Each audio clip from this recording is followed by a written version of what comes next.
Hi everyone and welcome back to my channel. Are you wondering if you should quit your job to go back to school, or whether you should do your job part-time to go back to school, or whether you should do school part-time and full-time work, or whether you should do both of them full-time? If yes, you're not alone. There are many reasons why people go back to school. One could be to switch careers. They want to change the field they're working in right now to a different field, and therefore they're going back to school to learn skills that will enable them to switch careers. The other could be, to get a promotion and also earn more money. And then it could also be that you're looking to learn skills that you can apply in your work. I recently did my master's degree while working full-time, and my master's degree was an accelerated full-time master's degree, and the job was also full-time. How did I manage to do that and also have a social life? I am going to tell you how I did this, and if you've not subscribed to my channel, please do so that when I share videos like this in future, you can be notified so that we can learn together. The very first thing for me was knowing what my goal was. Knowing what I was trying to achieve by going back to school was very important because it helped me to stay motivated.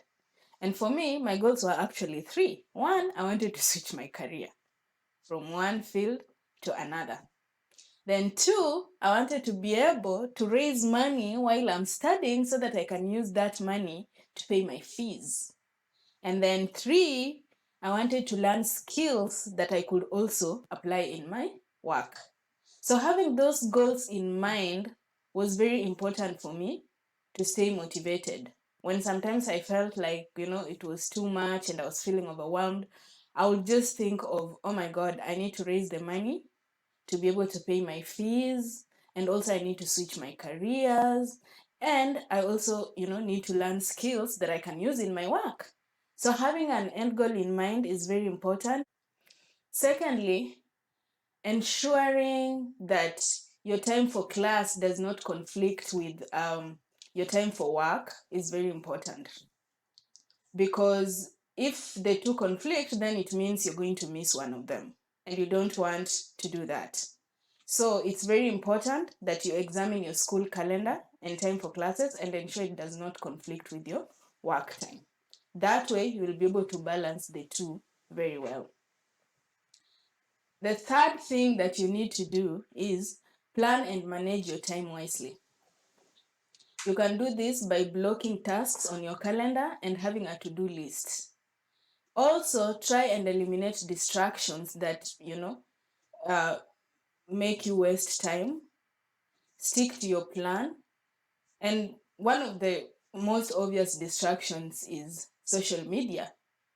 So, for instance, when I was doing my master's degree, I made sure that I did not sign into my social media accounts on my phone. And that meant that I would have to log into my PC to go to, my social media accounts. Of course, except the ones that I use to communicate regularly. Those ones I, of course, signed in on my phone.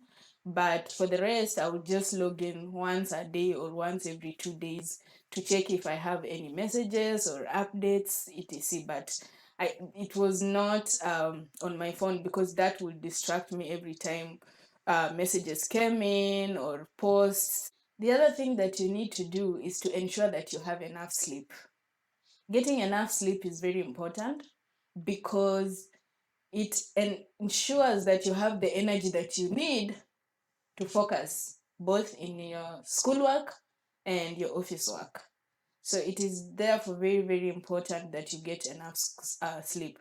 When I was doing my master's degree, I made sure that I slept for at least 6 to 7 hours daily. That helped me to focus the next day, be able to go to class, and work at the same time. Also, it's very important to know when your energy is high, like what time of the day are you more focused? Because there are times when you focus better, and there are times when you're not able to focus well. So some people are morning people, others are evening people, others are night people. So it's very important to know which time works best for you. And once you know the times that work best for you, make the most use of that time. You can do most of your difficult assignments during that time. And if you have work, you know, that your manager has assigned you and you want to complete and do a good job, you can use that time to focus and do a good job. So it's very important to know what time of the day you work best. Also, it's very good to work with your group members, because sometimes you're assigned a group that you will be working with in school, and working with these people closely goes a long way, because sometimes you don't know, you're not understanding a concept, but there's someone in your group who understands the concept very well.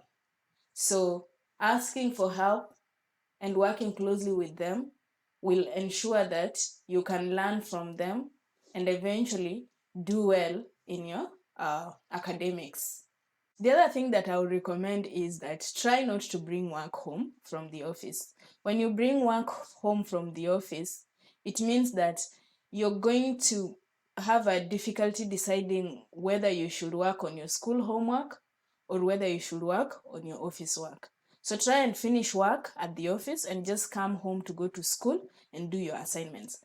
This was very helpful for me, because whenever I was home, I just knew that I needed to sit down and do my homework. And if it was class time, the only thing I did was to go to class. The other thing that I would recommend is that read ahead and complete your assignments before deadlines. Do not procrastinate things, because if you procrastinate, it means that you're going to do your assignments last minute, and this is going to be under tension. And because you have tension and you're not relaxed when you're doing your assignments, you may not perform well in your assignments. So do your homework well in advance so you're not doing it last minute. The other tip that I have, which worked very well for me, is plan your social events in advance. This ensures that when you're out there having fun with your friends, you're not worrying about either your schoolwork or your office work. So when at this time in your life when you're trying to juggle these things, you just can't hope onto, any social event that comes. You have to plan in advance and say something like, the weekend of 20th, I'm going to be, meeting family or friends for a party.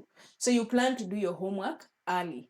But if there are like last minute events coming up and you don't have the capacity to attend those events, feel free to say no.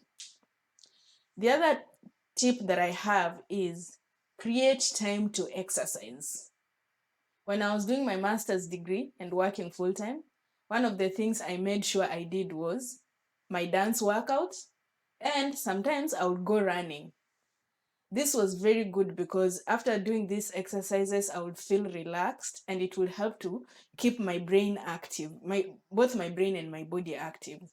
So do what you love. If you love to go to the gym, go to the gym. If you love to do dance workout, if you love running, if you love to do yoga, whatever exercises that work for you, do those so that you can stay active both in your brain and your body.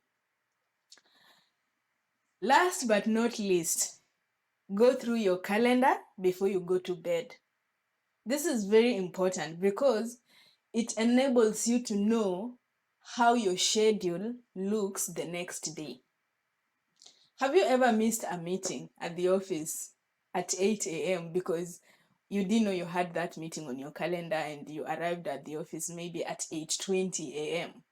So it's very, very important that you go through your calendar before you go to sleep so that you know how your day looks like, what time do you need to be in those meetings, or what do you need to be doing at any given time. Those are the tips that I have to help you manage school and work full-time, because it's very good when you're in school and working full-time and making money, because you're just not spending paying school fees, but you're also earning money that could help you to pay that school fees.